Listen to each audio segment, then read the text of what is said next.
Blog Talk Radio. Hello, everyone, and welcome to Gypsy Poet Radio. I'm the Gypsy Poet, and this weekend we have an amazing band straight out of Texas, just like your girl here. Please welcome Josh and the Jet Knights. Hey, thank you for having us tonight. Although you've got one of the three of us, and it's unfortunately not Josh. You've got Chris, who's the drummer. Understood. Yeah. Well, that's all right. It happens. I mean, I like the one-on-one. It's a little bit more intimate, but I want to get to the questions. So you guys come from various different places here. So I want to start with you. Where are you from originally? So I am originally from California, and like so many people from California, moved to Texas for work about 6 years ago now, and yeah, it was certainly a little bit of a cultural change from point A to point B, but Texas has certainly treated me well since I've been here. And Wonderful. Then we've got. I was going to say a big thing here. What is the difference between the culture in California and the culture in Texas? Or is it somewhat similar, or is there a big culture clash? It really kind of depends upon where you are in each state. What's funny is that people in Texas have this view of California as this, bastion of ultra-liberal Democrats. And that's true in certain portions of the state, But once you get kind of outside the main population centers, it's actually very Texas-like in as much as the politics are very similar and all of that. So there's not actually as much difference between the states as the states like to make out there is. Mm-hmm. Understood. Very cool. So how long has music been your passion? So for myself, it's been really as long as I can remember. I was very fortunate growing up that my mom was very into music herself, and from a very young age, I remember just music being constantly played around the house. So and it was always kind of as I kind of got to a point where I understood what was happening with it, there was definitely always this is really cool, and I think I want to, maybe do something with this, or, do this because I know how the music is making me feel, and, maybe someday I can do a thing and, make other people feel that. And I'm fortunate that my bandmates, Josh and Matt, are similar in that regard, in as much as, they've been, that music has been a passion for each of them for pretty much their entire lives as well. So when you've got a band of people that have that love for music just in general, I think it helps translate into the music that we create. Fabulous. I love that answer. Who is responsible for teaching you? So as far as the teaching portion of it, I was very fortunate when I started getting into playing drums when I was in junior high, and taking beginning band as you do at that age when you're trying to figure out what instrument you want to play. I had an absolutely fantastic band teacher named Mr. LaFranchi, who sadly is no longer with us. He passed, like 15, 20 years ago. But he was off the jump, there was a comment that he made to my mom that I was definitely going to be a better drum set player than a concert band type player, which turned out to be very prescient because me and melodic percussion in high school was not a good combination in any way, shape, or form. And then I had a couple of really good instructors while I was in high school, gentlemen by the name of Tim Metz and Mark Gottwald, who are both still teaching in the Sacramento area to this day, and are both absolutely fantastic drummers in their own rights, and both made the process and the learning at that time, a joy. Now, since the whole graduating high school thing, it's amazing how much how much time I haven't spent taking lessons since then. But fortunately, they set me up with a really good foundation going forward. And I know for the other guys as well. I mean, I know Josh took lessons when he was younger, and then just recently for Christmas, his wife got him the Tom Morello masterclass for guitar, and he's just been devouring that. And some of the comments he's made to us during practice is just like, oh my God, this is like the greatest thing ever, and it's helping me do so much cool stuff that I would never even thought of before, which is always a really cool thing to hear somebody that you're creating with say that they're, looking at their instrument in a different way and how they can, derive different sounds from it. And Matt, our bass player, who I have no problem saying is by far the best bass player I've ever played with in my entire life. And I've played with a few of them over the years. He's completely self-taught on bass. Had lessons for guitar, but taught himself bass, and which just blows my mind given the things that he comes up with. So we've all had good teachers over the years, and it definitely shows in certain respects. Now, what I want to ask is this. You play drums. Has there been any other instruments that you, bass, sorry about that. Have there been any other instruments that you wanted to touch? Well, so drums is what I do that I'm comfortable performing in front of people. I am a mediocre at best guitarist, and a terrible at best keyboard player. So there is literally a room in my house where, my drum kit lives, and the guitar, the acoustic guitar lives, and the electric guitar and the amp lives, and the keyboard lives. But the only one of those instruments that I will play in front of people is the drums. I am so uncomfortable on anything else to be in front of people with. Okay. All right. So what I'm going to do is I'm going to pause for a moment on the questions, but I do want to get the story behind the music. That's something I want to do right now. So I have two songs that I uploaded. One of them is Then I Met You, and the other is Throwing Daggers. So I'm going to start with Then I Met You. What's the story behind that? So Then I Met You is the third track off of our new album, which is called The Sound of Love Burning.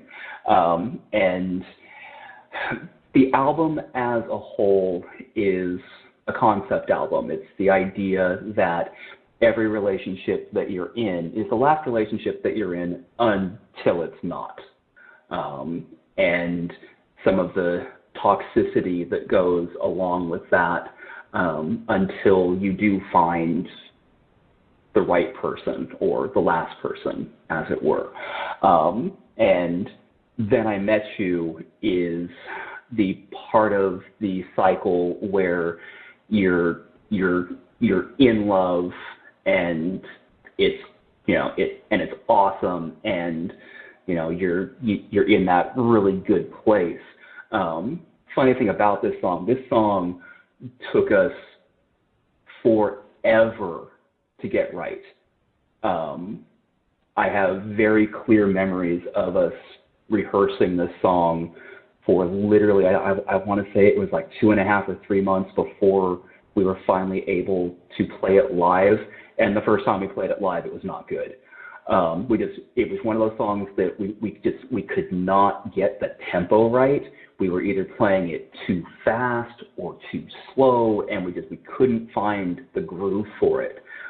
And then we finally found the groove for it, literally at a live show or one of our shows, and all of us kind of looked at each other after we were done, like, why was that so hard? So it's one of those that we're very proud of everything that we've done and put to tape, but this one definitely, because of some of the struggles that we had getting it right to start with, is a little more satisfying because of those initial struggles. Understood. Okay, so here is "Then I Met You" by Josh and the Jet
from Josh and the Jet Noise. Really awesome stuff.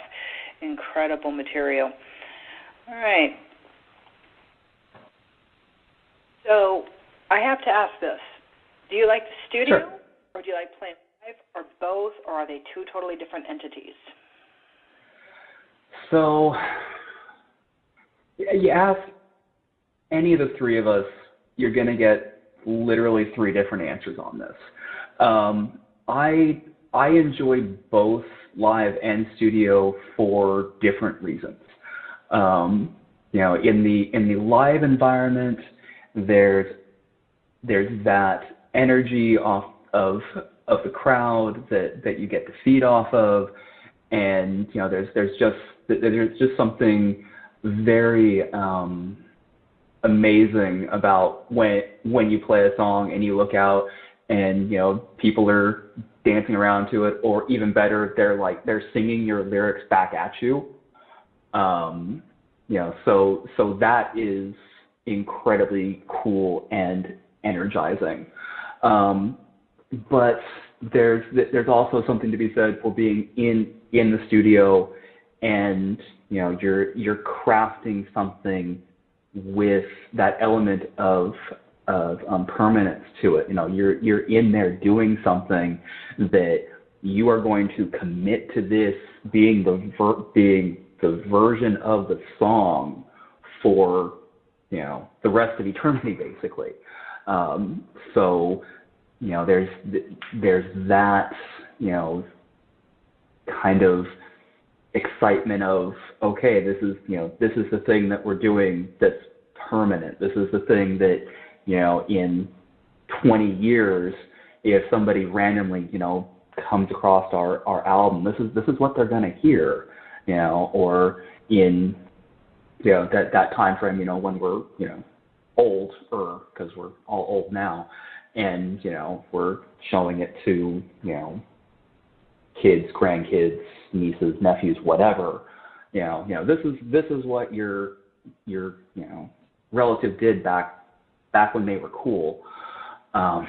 There's that certain little bit of stress about that.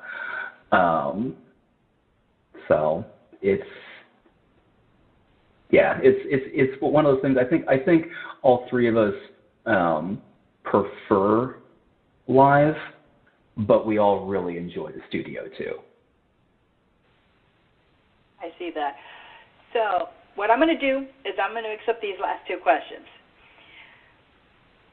What is your best song that you've written so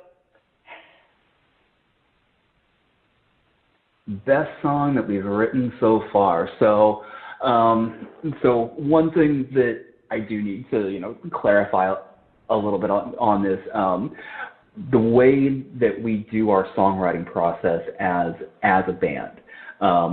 Josh writes all of the initial riffs, does all the lyrics, all that good stuff, and then he brings them to practice, and Matt and I start kind of hammering on them with him, and we figure out what works, what doesn't, what can we add, how can we make this the best thing possible. Josh's favorite song that he's written off of anything that's been on our two albums is a song that's on the current album, and it's a song called On the Streets. And with the earlier mention that the new album Sound of Love Burning is a concept album about the flow of a relationship. On the Streets is that point at which it's over, but you don't want to admit that it's over. And this song, I know, came from a very personal place for Josh, which is I know that's why he's so attached to it, and it's a great song. For Matt, I know his favorite song is Throwing Daggers, which we're going to get to here in a little bit, and I'm pretty sure that this one is his favorite because this is the one where he gets to show off. Like, he my comment earlier about him being the best bass player that I've ever played with, not kidding. And this song, he really gets to shine. For myself, it's kind of a toss-up. I'm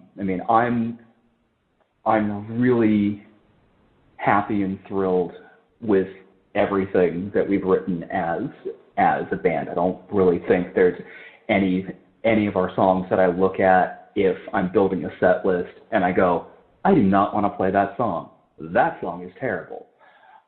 Which is a nice feeling when you're building a set list, that you're not deliberately avoiding songs because you think they're terrible, especially when you wrote them. But for me, it's probably a toss-up between Throwing Daggers and a song off of our first album called Deadly Affair. Throwing Daggers I really like because it's an interesting drum part to go along with Matt's interesting bass part. Deadly Affair I love because it was essentially a songwriting challenge that Josh set for himself. And that challenge was to write a theme song for a James Bond movie that doesn't exist. And that was where Deadly Affair came from. And so that is literally, it is our theme song to a James Bond movie that does not exist and will never exist. But we live in hope because Chaos Theory says anything is possible, that, the song will get discovered and the studio will go, oh my God, we need to make a movie based on this song. The odds of that happening are obviously incredibly small, but Chaos Theory, I'm going with Chaos Theory here, so. All right. So what I'm going to do is play the next song, and it's Throwing Daggers. I chose this one for this evening. Mm-hmm. So what's the story behind this one, quickly? Quickly, okay. So Throwing Daggers is 6-track on the new album, Sound of Love Burning, and this is the point in the relationship where everything's just gone to hell, and this is the unpleasant, toxic breakup portion of the evening, and life just sucks. Okay, you just gave me chills on that because somewhere along the way that somewhat hits home. So here it is. This is Throwing Daggers by Josh and the Jet Noise. Wow.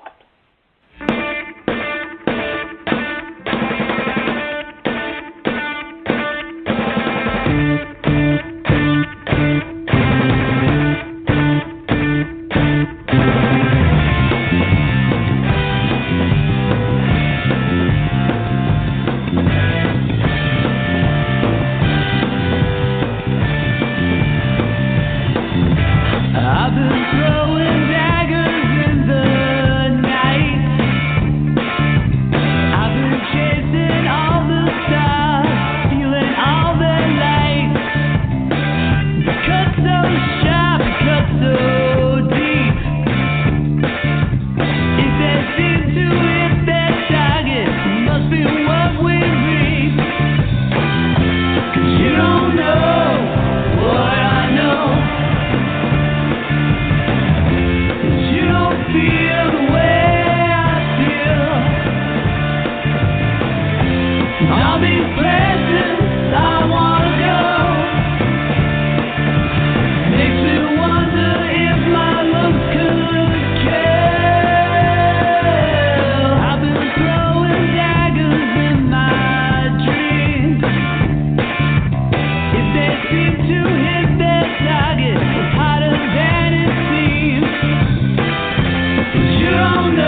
to say thank you so much for calling in on the show, Chris. Yeah, that was an amazing experience to have you on.